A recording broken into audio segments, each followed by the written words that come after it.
हाँ जी, नमस्कार। कैसे हैं आप सब लोग? जुड़िए, जल्दी से जल्दी चर्चा करते हैं। देखते हैं किसका ब्लड प्रेशर कितना चल रहा है, 80 120 है या किसी का ऊपर नीचे है, कोई लो होगा कोई अप होगा। यही लोकतंत्र की खूबसूरती है। लगभग लगभग अब 18 से 20 घंटे का समय बचा है जब ईवीएम से नतीजे आने बाहर शुरू हो जाएंगे और फिर आपको धीरे धीरे कल इस वक्त तक ये क्लियर हो जाएगा कि हिमाचल प्रदेश में राज बदला है या रिवाज बदला है। अजय ठाकुर जी, अंशुमन जी, देसराज शर्मा जी, बहुत बहुत शुक्रिया आप लोगों का जुड़ाव के लिए। संतोष कुमार जी, बहुत बहुत शुक्रिया। तो हमने सोचा कि आज गपशप करते हैं। माधव अरोड़ा जी, आपका भी बहुत बहुत शुक्रिया। और चौधरी पटेल, कुलदीप पटेल चौधरी, आपका भी शुक्रिया। हितेश जी, गुड आफ्टरनून। वासुदेव, कैसे हैं आप सब लोग? मुझे लगा कि आपसे ही गप्पे मारनी चाहिए। हम लोग हमेशा अपनी हाँकते हैं, आपकी नहीं सुनते हैं। और चलिए, आपकी बताइए, आपको क्या लगता है, क्या होगा क्या नहीं होगा, उसकी चर्चा कर लेते हैं। आपकी कोई जिज्ञासा है तो उसको भी शांत करने की कोशिश करेंगे। भूपेंद्र जी, सुरेश जी, अजय जसल जी, बहुत बहुत शुक्रिया आप लोगों का जुड़ाव के लिए। तो राज बदलेगा या रिवाज बदलेगा, ये कल सुबह 8 बजे से आपको पता लगना शुरू हो जाएगा। 12 बजे तक पता चल जाएगा। जैसे कि आज एमसीडी दिल्ली का लगभग लगभग तस्वीर साफ हो गई है। वहां पे काउंटिंग चल रही है और चुनाव आयोग के मुताबिक 250 सीटों में से आप जो है वो 60 सीटों पर आगे है और 75 जीत चुकी है। मतलब एमसीडी उसकी दोबारा से हो चुकी है और बीजेपी वहां सिर्फ 55 जीती हुई है। अभी कांग्रेस ने 4, निर्दलीय ने 1 जीती है। ये जो है वहां के इस वक्त का ट्रेंड है। 55 पर जीत बीजेपी को मिल चुकी है, लेकिन 48 पर उसकी भी बढ़त है। कांग्रेस को 4 सीटों पर विजय मिली है, 5 पर वे आगे चल रही है और बहुमत के लिए 126 सीटें चाहिए, जो जिसमें से 60 सीटें पर आगे है और 75 सीटें बहुमत के लिए चाहिए, जो 125 से सीटें चाहिए 126, उसमें से 75 सीटें जो है आम आदमी पार्टी की झोली में आ गई है। तो एक तरह से लग रहा है रुझानों से कि आम आदमी पार्टी जो है वहां पे फिर से कब्जा कर रही है। हालांकि शुरुआत में बीजेपी को बीजेपी को बढ़त मिलती दिखी, लेकिन धीरे धीरे फिर ये काम जो है बदलता गया, ट्रेंड बदलता गया। यही दिलचस्प होता है। तो इस वक्त जो चुनाव आयोग के जो आंकड़े हैं हम आपको बता रहे हैं। 250 सीटों पे वहां चुनाव हुआ दिल्ली एमसीडी में। आम आदमी पार्टी 75 जीत चुकी है, बीजेपी 55 जीत चुकी है। आम आदमी पार्टी 60 पर आगे है, 75 के अलावा 60 पर आगे है और बीजेपी जो है वो 48 पर आगे है। तो 60 और 75 को अगर इस तरह से आप कर लेंगे तो तय है कि एमसीडी फिर से आम आदमी पार्टी की है। अभी इसमें जो चर्चा की बात है वो ये है कि हमारे जो दिग्गज जिन जिन सीटों पे गए थे, हिमाचल के चुनाव के बाद थकान उतारने दिल्ली गए थे, पूरी पूरी गैंग्स आपको दिखती थी, gangs of star campaigners, gangs of campaigners आपको दिखती थी। वो क्या क्या करके आई हैं वो भी देख ली ही होंगी। उनको वहां से भी आइडिया हो जाएगा अपनी मेहनत का कि उन्होंने वहां कितनी मेहनत करी है। लेकिन असली मेहनत तो यही हुई है, तो उसका आइडिया लगाना जो है अभी मुश्किल इसलिए हो रहा है क्योंकि टफ कंटेस्ट है। लेकिन फिर भी आपने एग्जिट पोल देखे, हिमाचल के संस्थानों के भी देखे, हमारा भी देखा, दिल्ली वाले संस्थानों के भी देखे। अब कल आप ये भी देखेंगे कि क्या होता है क्या नहीं होता। मुख्यमंत्री जयराम ठाकुर ने कहा है कि निश्चित तौर से बेहतर नतीजे होंगे। मतलब बीजेपी को मैक्सिमम दिल्ली के जो सर्वे थे, नेशनल मीडिया के जो सर्वे थे, वो बता रहे थे कि बीजेपी को बहुमत मिल रही है, लेकिन जयराम ठाकुर उससे संतुष्ट नहीं थे। उन्होंने कहा कि नतीजे इससे बेहतर होंगे। यानी जो हमको 32-35 बता रहे हैं, वास्तविकता यह है कि हम 44 से ज्यादा जीतेंगे। कल उन्होंने पहली बार कहा कि 44 पिछली बार आई थी, इस बार उससे ज्यादा आएंगी। उधर कांग्रेस ने तंज कसा कि ठीक है, ख्याली पुलाव जो है पका लीजिए। वो कहते हैं गप्पा का कड़ा बनाना तो मिठा घट के पाना। तो उन्होंने कहा कि आप ख्याली पुलाव जो है पका लीजिए, एक दिन की खुशी है, उसके बाद काफूर हो जाएगी। किसकी खुशी काफूर होती है, किसकी मेंटेन रहती है, ये वक्त बताएगा। लेकिन हमने सोचा कि ये वक्त अब कैसे बिताया जाए। तमाम आंकड़े हो चुके हैं, आपकी नजर तमाम चीजें जो हैं आपके सामने हैं। तमाम पोल्स ऑफ पोल्स भी हैं, ओपिनियन पोल्स भी आपने देखे, एग्जिट पोल भी आपने देखे, पोल्स ऑफ पोल्स भी देखा, हमारा भी देखा, सबका देखा, आपका हमने भी देखा। हमने आपसे भी लिया था एक ओपिनियन पोल, तो उसमें भी बहुत से लोगों ने जो है वो अपना ओपिनियन रखा था। ऐसी स्थिति में अब हम फिर से यही कहेंगे कि ये जो मामला है, अभी कुछ रिवाज बाकी हैं, अभी कुछ रिवाज बाकी हैं। इसलिए दुल्हन से कहो घूंघट बनाए रखे। और दुल्हन ने घूंघट बना के रखा हुआ है जी, ईवीएम ने घूंघट बना के रखा हुआ है। असली चेहरा सामने तभी आएगा जब दुल्हन यानी ईवीएम से घूंघट हटेगा, काउंटिंग शुरू होगी, उसके बाद ही आएगा। तो इसलिए अभी कुछ रिवाज बाकी हैं। दुल्हन से कहो घूंघट बना रखे। आपको क्या लगता है क्या नहीं? तालेराम जी देख रहे हैं, अश्विनी राणा जी देख रहे हैं, और इसलिए हमने कहा कि बहुत से नेताओं का बीपी ऊपर नीचे होगा आज। जो लोग कह रहे थे कि मैं इतने हजार से जीत रहा हूं, वो लोग भी फोन करके एक दूसरे को पूछ रहे हैं, हमको पूछ रहे हैं कि भाई साहब बाकी तो ठीक है, अब मेरी सीट का आप जो है बता दो, अब तो रिजल्ट आने ही वाला है, अब आप बिना लाग लपेट के बता दो कि क्या हो रहा है क्या नहीं हो रहा है। कुछ को बता भी रहे हैं, कुछ को हम बता भी रहे हैं, और कुछ का नहीं भी बता रहे हैं। और जाहिर है कि जिनका थोड़ा मामला ढीला होगा उनको बंदा कहता है कि नहीं नहीं आपकी टफ फाइट है। तो ये चलता है, सारी चीज़ें चलती हैं। ये समय ऐसा होता है कि इसको आपको बड़ी तकनीकी रूप से जो आप इसको बड़े प्यार से हैंडल करना पड़ता है। और इसलिए हम कह रहे हैं कि देखिए, अपना जो आपसी सौहार्द है वो आप बनाए रखिए। आपकी पार्टी कोई भी हो सकती है, आपका समर्थन किसी भी व्यक्ति को, किसी भी उम्मीदवार को, किसी भी दल को हो सकता है, लेकिन असलियत यह है कि हम लोग सभी इसी समाज का हिस्सा है, इसी प्रदेश का हिस्सा है। सरकार जिसकी भी बनेगी वो सबकी होगी, चाहे आपने उनको उनके उस पार्टी के प्रत्याशी को वोट दिया था या नहीं दिया था। एमएलए जो भी बनेगा वो सबका होगा। ऐसा नहीं हो सकता कि एक एमएलए जो है 25,000 वोट लेके जीता और हारने वाले को 20,000 वोट मिले तो सिर्फ वो 25,000 का एमएलए होगा। वो सभी का एमएलए होगा, जिन्हें अदर्स को वोट डालेंगे उनका भी होगा। और जिस दिन हम इस भावना को आत्मसात कर लेंगे उसी दिन विकास अपने आप जो है होना शुरू हो जाएगा।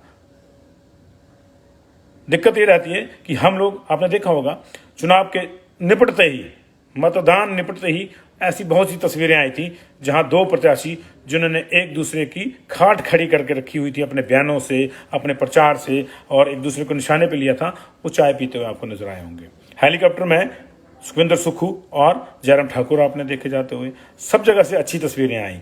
नेता लोग इस चीज को समझते हैं कि उनका व्यक्तिगत जीवन अलग है और संस्थागत जीवन अलग है। यही दिक्कत है, हम लोग आपस में लड़ते हैं। हम लोग आपस में लड़ते हैं कि नहीं ये फलां है, ये फलां है, ये फलां है, ढिमकाना है, ये ऐसा है, ये वैसा है। लेकिन मतभेद जरूर हो, मन भेद ना हो, इस चीज को बनाए रखें। और हमने तो सुना था ना कि प्यार के बदले प्यार मिलता है। हमने सुना था कि प्यार के बदले प्यार मिलता है, हमारी बारी आई तो ना जाने क्यों रिवाज बदल गया। एक शेर ये भी है। तो ये लगातार चलते रहेंगे, शेर चलते रहेंगे इस तरह से। और हमने ये भी कहा था, दिल जरा संभल के रहना। हमने तो कहा था कि दिल जरा संभल के रहना, यहाँ जोड़ने से ज्यादा तोड़ने का रिवाज है। तो ये जो आपस में लड़ने का रिवाज है, आप इसको बदलिए। आपने जिस मर्जी को वोट दिया है वो आपकी अपनी व्यक्तिगत अधिकार है। आपको अच्छा बुरा जो लगे उस हिसाब से आपको फैसला जो आप करें, लेकिन कलुष ना फैले एक दूसरे से, दोस्तियां खराब ना हों। मैंने देखा बहुत से लोगों की दोस्तियां खराब होती हैं। दोस्तियां खराब ना हो, दोस्ती अपनी जगह है, मत अपनी जगह है, मन अपनी जगह है। मतभेद हो सकता है, मन भेद ना रखें। जो आपके दोस्त थे, अगर उनका मत कुछ और था, जो आपसे सहमत नहीं थे, तो भी कोई दिक्कत नहीं है। उनकी दोस्ती जो है वो आपके लिए ज़्यादा इंपॉर्टेंट होनी चाहिए। मत उनका अपना है, आपका अपना है। अगर आपसे वो सहमत है तो अच्छी बात है, सोने पे सुहागा है। अगर सहमत नहीं है तो उनके मत के प्रति भी आपको सम्मान जताना चाहिए, ना तो उनके मत को प्रभावित करने की कोशिश करनी चाहिए हमको, और खास तौर से लड़ाई बिल्कुल नहीं करनी चाहिए। तो ये जो है, हंसराज जी भटियात से जरयाल जी जीत रहे हैं, आप कह रहे हैं, ठीक है, अच्छी बात है। हंसराज जी को लगता है जरयाल जी जीत रहे हैं वहां से, बहुत अच्छी बात है जी। सचिन चिप देख रहे हैं, और कुकी राजेश कह रहे हैं झुंझुनू से जीतराम कटवाल जी का समर्थन कर रहे हैं, अच्छी बात है। ये देखिए, ये एक अच्छी बात है। हम लोग सबके जो बयान हैं, सबकी जो आकलन है, उनका स्वागत करते हैं। होगा वही जो ईवीएम से बाहर निकलेगा। इसलिए हमने कहा कि अभी कुछ रिवाज बाकी हैं। दुल्हन से कहो घूंघट बनाए रखे, और घूंघट कल 8 बजे जब उठेगा तो पता चल जाएगा कि चेहरा कौन सामने आया, जिसे आप चाहते थे वो आया या कोई दूसरा आया है। ऊना सदर से कठिन मुकाबला है गगन जी, लेकिन इतना तय है, एक सीट को लेकर मैं बिल्कुल तय हूं। एक सीट को लेकर मैं बिल्कुल तय हूं कि ऊना सदर से सतपाल जीतेंगे। अब सतपाल रायजादा जीतेंगे या सतपाल सती जीतेंगे, इसका फैसला कल होगा जी। कल लगी जाना जी पता सारे जो बिल्कुल गलाया रोहित कुमार जी तो बिल्कुल ठीक ला दे। असली पता कल ही लगना, इससे पहले सब स्टल्ले होंगे, लगी गया तो तीर, नहीं लग गया था तुक्का, है ना जी। पर इस पूरे मामले जो है 21 दुए तक जो है तो नहीं लड़ना, तो हाँ पीछे नहीं लड़ना। तो हाँ बहस करा, मुद्दे पर बहस करा, क्या होना चाहिए क्या नहीं होना चाहिए, फलाने मानू चे खराई थी, ये बुराई थी, ये चर्चा होनी चाहिए। पर ये चर्चा सिर्फ चर्चा तक रहनी चाहिए, ये फालतू की चौधर नहीं पानी चाहिए भी तुम आपी चीकी दूए दुश्मन हो जान। ठीक है जी। सिराज से जयराम ठाकुर, ठीक है नारायण सिंह जी, बहुत अच्छी बात है, मुख्यमंत्री हैं और ऐसा नहीं होना चाहिए कि मुख्यमंत्री कोई दिक्कत ना हो, मुख्यमंत्री हैं, ये भी मैं तय हूँ कि वो जीतेंगे, अच्छे मार्जिन से जीतेंगे। उन्होंने कहा कि पिछली बार से ज्यादा लीड होगी। पिछली बार मैक्सिमम लीड जो है वो 15,000 कुछ वोटों की, 15,000 से थोड़ी सी ज्यादा थी नाचन से, सबसे ज्यादा वोट हालांकि विपिन परमार को मिले थे 16 से, लेकिन सबसे ज्यादा जो मार्जिन था जीत का वो नाचन वाले विनोद का था, वो था 15,000 के आसपास। ऐसे में इस बार ये देखना होगा कि क्या उस नंबर को कोई छू पाता है। मैं ऐसा इसलिए कह रहा हूं क्योंकि बहुत टफ चुनाव है, कुछ सीटें, कुछ क्या कई सीटें 1,000-1,500 के फासले में तय होंगी, हार जीत। कई जगह पिछली बार भी 129 पे गया था एक जगह किन्नौर में मामला, ऐसी भी बहुत सी सीटें होंगी। 400-450 से बड़सर, 550 से डलहौजी छूटी थी। इस बार और भी टफ मुकाबले होंगे वहां पे। क्यों? क्योंकि बहुत ज्यादा मोबिलाइजेशन हुआ है वोटर का, पहली बात, दोनों ओर से बहुत ज्यादा जोर लगाया गया है इलेक्शन में, और बीच बीच में ट्रायंगल भी बना है, रेक्टेंगल बना है, कई जगह चतुष्कोणीय, कई जगह पंचकोणीय मुकाबले थे। और इन्हीं मुकाबलों की इंटरेस्टिंग जो है हिस्ट्री जो है आपके सामने आएगी, और इंटरेस्टिंग हिस्ट्री ये होगी कि बहुत से क्लोज शेप होंगे इस पर, क्लोज शेप जी हैं। संजीव कुमार जी कह रहे हैं हरोली से बता रहे हैं, दुर्गादास जी देख रहे हैं, बहुत बहुत शुक्रिया जी। गोपाल सिंह जी बहुत बहुत शुक्रिया आपका इस हौसला अफजाई के लिए। कुटलहड़ से भी कुछ बता दो सर। कुटलहड़ भी देखिए मैंने आपको बताया, कुटलहड़ एक बार जो है रामदास मलांगल 3 वोट से जीते थे, तो कुटलहड़ की सीट भी फंसी हुई है, किधर को जाती किधर को नहीं। देखिए वही बात है, हम तीर और तुक्के वाले स्थिति में नहीं फंसना चाहते। जो वास्तविक स्थिति है वो ये है कि कुटलहड़ की सीट जो है बिल्कुल टफ कंपटीशन है, वहां पे कौन जीतेगा कौन नहीं इसका फैसला कल ही लगेगा जब ईवीएम का घूंघट उखड़ेगा या बाहर हटेगा वहां से। तो ये इसलिए आप कुछ लोग कह सकते हैं कि आप जो है बीच की बात कर रहे हो, लेकिन वास्तविकता ये है कि कुटलहड़ में जो चुनाव लड़ रहे हैं वो इस समय अगर आश्वस्त हैं कि मैं जीतूंगा, तो थोड़ी देर बाद उनको लगता है कि दूसरा ना जीत जाए। तो जब उम्मीदवारों की स्थिति ये है तो जनता की स्थिति भी इस तरह की रहेगी, और ये लोकतंत्र के लिए अच्छी बात है। श्वेता जी को जवाब दे रहे हैं अनिल। वंशज कौल पूछ रहे हैं गगरेट से। गगरेट मुझे लग रहा है कि एज है वहां पे जी, मैंने कल बताया था एज है वहां एक पार्टी विशेष का, और सिटिंग एमएलए को थोड़ी सी दिक्कत है। बिलासपुर में चारों सीटों पर जी घमासान है, और जगत प्रकाश नड्डा ने वहां पूरा जोर लगाया था। देखिए कितना काम आया कितना नहीं आया जी। चलिए, पंकु रघुवंशी ने डिक्लेयर कर दिया कि यार से संजय अवस्थी, आपके बयान का भी स्वागत है जी, कमेंट का स्वागत है। कुछ और भी होंगे जो दूसरे को जिता रहे होंगे, जीतेगा वही जो ईवीएम से नतीजे के बाद विजयी घोषित होगा। और ईवीएम जो है अभी दिल्ली में चल रही है, वहां आम आदमी पार्टी जो है कंफर्टेबल मेजोरिटी लेती दिख रही है। 75 सीटें 250 में से उसने जीत ली है, 60 पे आ गए हैं, 55 बीजेपी ने जीत ली है, 48 पे बीजेपी आ गए हैं, बाकी कांग्रेस पार्टी जो है वो कहीं दूर दूर तक नहीं है। नूरपुर निश्चित तौर से टफ सीट है जी, क्योंकि जो वहां के सिटिंग मिनिस्टर थे उनको कहीं और लड़ने भेज दिया, वहां पे फ्रेश कैंडिडेट आया। ऐसी स्थिति में वहां टफ होगा, वहां भीतरघात की भी संभावनाएं जताई जा रही हैं, और किया नहीं किया, क्योंकि जिसको आपने वहां से इलेक्शन लड़ने कहीं और भेज दिया उसके पास इतना टाइम था भीतरघात करने का नहीं था, ये भी सवाल रहते हैं। लेकिन चलिए, सबके अपने अपने रहते हैं जी। ठियोग से देखिए रिंकू कह रहे हैं कि कुलदीप राठौर जीतेंगे, अच्छी बात है जी, लेकिन ठियोग में टफ मुकाबला है जी। रोशन दिलतोरे कह रहे हैं कि अजय महाजन जीतेंगे नूरपुर से। पीके सिराज कह रहे हैं कि चुराह से कौन, चुराह में टफ है जी, नया कैंडिडेट दिया था कांग्रेस ने, और पुराने कैंडिडेट सिटिंग जो थे वो बीजेपी के हंसराज थे, और दूसरी ओर से जो यशवंत खन्ना को दिया था जी। भोरल दिलचस्प है जी, इस बार भोरल दिलचस्प से ट्रायंगल है वहां पे, दरंग सीधी टक्कर है जी कांग्रेस और बीजेपी में। हैवी वेट है कांग्रेस के, पिछली बार चूक गए थे, इस बार लग रहा है कि प्लस है उनकी तरफ को। शाहपुर में भी अरसे बाद सीधी टक्कर है, वहां पे भी ट्रायंगल नहीं है जी, अरसे बाद सीधी टक्कर है जी। इंदौरा ट्रायंगल में फंसा हुआ है जी, कहीं भी जा सकता है। मुख्य मुकाबला जो है वहां पे लगता है कि तीनों जो है बराबरी के लग रहे हैं मुझको, बाकी देखिए क्या होता है क्या जी। जनाब कुटलैड का बता दिया सरवण जी, सरवण सिंह राणा जी, मैंने कुटलैड का बताया कि कुटलैड जो है टफ कंटेस्ट में है। हालांकि कहीं भी जो है अगर ये जाएगी तो मुझे लग रहा है कि अच्छे मार्जिन से जाएगी, लेकिन फिर भी कंटेस्ट इतना है कि उसको असेस कर पाना मुश्किल हो जाता है जी। आनी में इंडिपेंडेंट को सारे ही लोग जो है वो थोड़ा तरजीह दे रहे हैं कि इंडिपेंडेंट को वहां एज है जी। तो देखिए कितना है। कुसुमटी में सुरेश भारद्वाज थोड़े पिछड़े नजर आ रहे हैं जी। नहीं, सराज से 30,000 से बता रहे ललित ठाकुर जी। 30,000 तो बहुत ज़्यादा हो गया जी, इतना तो उसमें भी नहीं था, उपचुनाव में भी नहीं था, तो थोड़ा ठीक ठीक लगा लो यार, कोई चक्कर नहीं है। हम नहीं कह रहे कि वो नहीं जीत रहे हैं, लेकिन ठीक ठीक लगा लो, इतना भी क्या है, इतनी भी जबरदस्ती ना करो किसी के साथ है। चांद ठाकुर, अंकुश घोष द्रंग से बीजेपी, अच्छी बात है जी, आपका समर्थन उनको है, अच्छी बात है। गगन ललोत्रा, आप ज़्यादा जानते हैं वहाँ से इंदौरा के, क्योंकि आप वहाँ काम कर रहे हैं, आपको ज़्यादा बेहतर है। ओवरऑल आकलन इंदौरा का यही है कि टफ मुकाबले में सीट फंसी हुई है, कि इधर को भी टिल्ट कर सकती है। बंजार में जी त्रिकोणा मुकाबला बनाया हितेश्वर सिंह ने, उनके चक्कर में उनके पिताजी के टिकट कट गई, कुल्लू से मिली मिलाई, तो देखिए अब क्या होता है। अनंतवर्धन शर्मा, आपका भी शुक्रिया, आप भी अपनी सीट का आकलन कर सकते हैं यहाँ पे नदौन का। नालागढ़ से कोई सज्जन हमारे जो है KL ठाकुर के लिए समर्थन दे रहे हैं। दीपू ठाकुर जो है बंजार का पूछ रहे हैं, बंजार मैंने आपको बताया जी, खिमीराम, शौरी और हितेश्वर में ट्रायंगल है वहाँ पे, तो एक परिवार की ही लड़ाई है तीनों की वास्तव में। यहाँ ये भी नहीं कह सकते कि कांग्रेस की लड़ाई है, क्योंकि जो कांग्रेस के कैंडिडेट है वो बीजेपी के अध्यक्ष रहे हैं किसी जमाने में, तो टेक्निकली वहाँ तीनों ही बीजेपी के लोग हैं, हितेश्वर भी, शौरी भी और खिमीराम भी। तो देखिए किधर को जाते हैं, किसको चुनते हैं लोग। घुमारवी सीधा मुकाबला है जी, एक तरह से राकेश चोपड़ा उसको ट्रायंगल बनाने की कोशिश कर रहे हैं, कितनी करते हैं कितनी नहीं, इस पर डिपेंड करेगा कौन जीतेगा कौन हारेगा। द्रंग मैंने पंडित जी बताया आपको। मनाली में जो है इस बार मुकाबला टफ है मंत्री गोविंद सिंह के लिए, क्योंकि उनके ही परिवार के एक और सदस्य जो हैं, बीजेपी के ही परिवार के एक और सदस्य जो इंडिपेंडेंट लड़ रहे हैं, तो लग रहा है कि उसका लाभ दूसरे दल को मिलेगा। जाहिर सी बात है, एक परिवार में लड़ाई है तो दूसरे परिवार को उसका लाभ मिलेगा, दोनों में लड़ाई है तो फिर पता नहीं किसको मिलेगा किसको नहीं मिलेगा। सुंदरनगर ट्रायंगल है जी, अभिषेक ठाकुर ने वहां पर मुकाबला जो दिलचस्प बनाया हुआ है, देखिए क्या होता है जी।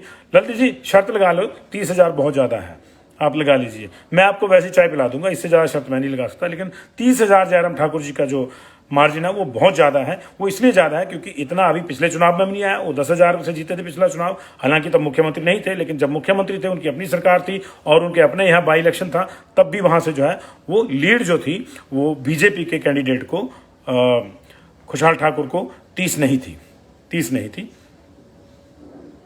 विशाल मेहता जी, ठ्योग से कौन, ठ्योग जबरदस्त है जी। शुभम जी, सुभाष वर्मा जी, ठ्योग जबरदस्त चला हुआ है, ट्रायंगल चला हुआ है वहाँ पे, सिंघा ने भी जोर लगाया हुआ है, लेकिन लग रहा है कि मुख्य मुकाबले में कहीं सिंघा पिछड़ रहे हैं और एक कांग्रेस और इंदू के बीच में मुकाबला जो है, इंदू वर्मा के बीच में हो रहा है जी। श्री नैना देवी जी में टफ मुकाबला है जी, और हमेशा वहाँ की सीट जो है वो कुछ 1000, 1200, 1500 वोटों से छूटती है, तो इस बार वहाँ भी है जी।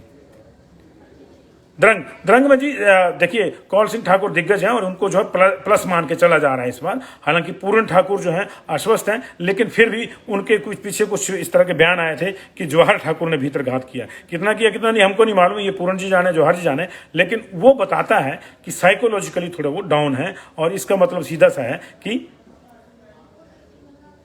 कौल सिंह ठाकुर इस बार थोड़ा सा अप है।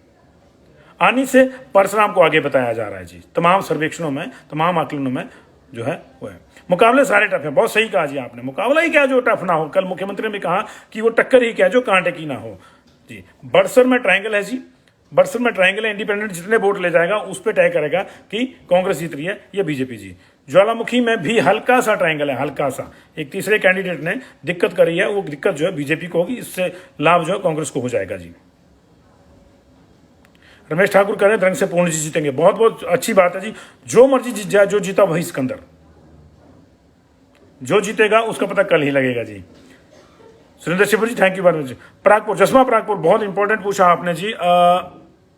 अपराजित जी, जसमा परागपुर में चतुष्कोणीय मुकाबला है, 2 कांग्रेस के, 2 बीजेपी के, 2 अधिकारी के टिकट पे, 2 इंडिपेंडेंट जी। तो अब देखिए क्या होता है क्या नहीं होता वहाँ पे, लेकिन लग रहा है वहाँ कि जो है जितने ज़्यादा वहाँ पे मोबिलाइजेशन वोटर का हुआ है उससे भी ये सीट टफ हो जाएगी। एक बार ये सीट 118 वोटों से छूटी थी, पिछली बार भी ये ज़्यादा वोटों से नहीं था मामला, तो ये और टफ हो जाएगा जी। बंजार में बताया आपको प्रताप ठाकुर जी, बंजार का हम बताया जी। कुसुमटी का मैंने बताया जी, वहाँ सुरेश भारद्वाज पिछले हुए लग रहे हैं जी, उनकी सीट बदल दी थी लास्ट मोमेंट पर। अगर तो ये पहला 1 साल पहले होता तो शायद कुछ और स्थितियाँ होती हो, उनके पास इतना समय शायद नहीं था काम करने का, तो ये दिक्कत है जी।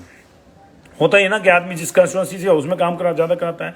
नाचन नाचन टफ है जी, किधर भी जा सकती है, लेकिन पिछली बार सबसे ज़्यादा मार्जिन बीजेपी का था नाचन में ही ओवरऑल, तो इसलिए उस वहाँ आपके मान के चलिए कि थोड़ा लाभ तो उनको रहेगा। कितना डाउन होते हैं कितना ये देखना होगा, लेकिन माना जा रहा है कि बहुत ज़्यादा डाउन भी हुए तब भी वो जीतने की पोजीशन में भी है, लेकिन जीतते हैं नहीं जीतते हैं कल ही पता चलेगा जी। सदर मंडी से पीनू जितने वोट ले जाएगा जी प्रवीण शर्मा, उस पर डिपेंड करेगा। अगर प्रवीण शर्मा ने एक तय सीमा से अधिक वोट लिए तो चंपा ठाकुर को आप जो है विधानसभा में देख सकते हैं, तो अनिल के लिए दिक्कत हो जाएगी। पालमपुर में इस बार बीजेपी ने बहुत ज़्यादा जोर लगाया है जी, इसलिए सब पालमपुर के नतीजों के ऊपर इंतजार कर रहे हैं। वहाँ सीधी फाइट थी एक तरह से बीजेपी और कांग्रेस में, और बीजेपी के जनरल सेक्रेटरी रहे त्रिलोक कपूर, उन्होंने बहुत काम वहाँ पे किया है। अब लोगों ने उनको उनके काम के बदले कितना आशीर्वाद दिया है ये कल 8 बजे के बाद पता चलना शुरू हो जाएंगे।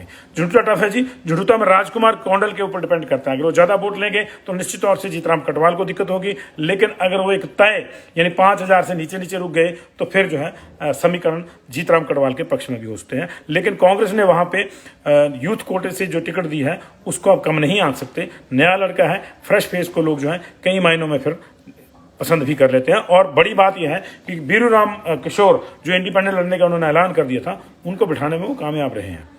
अब ये वोटों में कितना कन्वर्ट हुआ है सारी एक्सरसाइज ये देखना होगा जी। भोरंज दिलचस्प है जी, वहाँ पवन ने जो है मामला दिलचस्प बनाया हुआ है जी। राकेश जी भोरंज में टिकट कटी थी सिटिंग एमएलए की, उसका भी थोड़ा प्रभाव रहता है। हालांकि अनिल धीमान को लेकर को उतनी ज़्यादा कोई लोगों में नाराजगी नहीं है, लेकिन फिर भी समीकरण कुछ और हो जाती है। I love you sir, I love you, ये मेरे एक दर्शक कह रहे हैं। हाँ ओह सॉरी मैम, ये तो दर्शक महिला है इसलिए मुझे ये आई लव यू वाला मामला जो है वापस लेना पड़ेगा। रजनी जी है शायद इनका नाम, रजनी, अच्छा नहीं महिला नहीं है, शुक्र मनाओ जी, ठीक है। रजनीकांत वर्मा जी कह रहे हैं शुक्रिया जी, आप हमेशा देखते हैं, मैं आपका जो है तहे दिल से शुक्रिया अदा करता हूँ। वैसे ओवरऑल मैं अपने सभी दर्शकों से बहुत प्यार करता हूँ, वो मेरे सब घर के लोग हैं।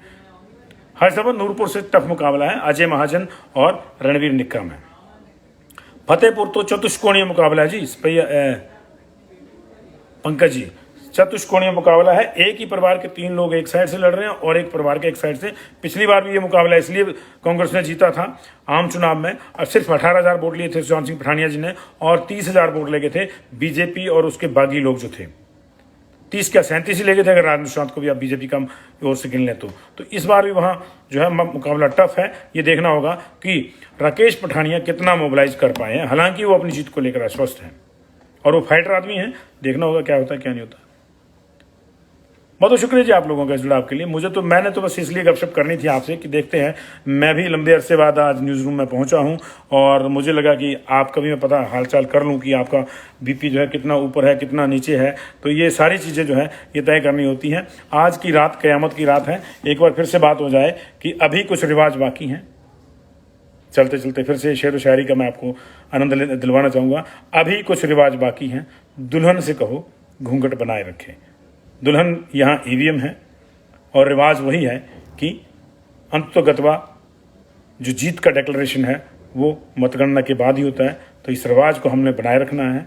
हम अपनी तरफ से आकलन दे सकते हैं प्लस माइनस का, लेकिन फाइनल तो वही होगा जब घूंघट हटेगा दुल्हन का ईवीएम से, जब नतीजा बाहर निकलेगा। तो अभी कुछ रिवाज बाकी हैं, दुल्हन से कहिए घूंघट बनाए रखे। बहुत बहुत शुक्रिया जी आप लोगों का, बहुत बहुत शुक्रिया। जय सिंहपुर, धर्मपुर, अब आएगा जी सारा घुमारवी, शाम को मिलेंगे 8:55 पे जी। बहुत बहुत शुक्रिया। बनना चाहिए जी, सब जगह से रिकॉर्ड ही बनना चाहिए। इस बार कई रिकॉर्ड बनेंगे जी, अकेले सराज से रिकॉर्ड नहीं बनेगा, कई रिकॉर्ड बनेंगे। आप देखिएगा बड़े बड़े दिग्गज, कई बार होता है ना कि जहां टावर होता है वहां सिग्नल कम होता है उसके नीचे, ऐसी स्थितियां आएंगी इस बार भी आएंगी। पिछली बार भी आई थी, इस बार भी आएंगी, क्योंकि मेरे मन कुछ और है, नेताओं के मन कुछ और है और वोटर के मन कुछ और है। तो होगा तो वही जो वोटर के मन में होगा। जनता ही जनार्दन है और उसने जो है अपने पॉलिटिकल जो प्लस माइनस देख के जो है सारी चीज़ें फैसला कर चुके हैं, अब वो आना ही है जी। थैंक यू वेरी मच जी। हम कल सुबह आपसे मुलाकात करेंगे, लगातार अपडेट देते रहेंगे जी।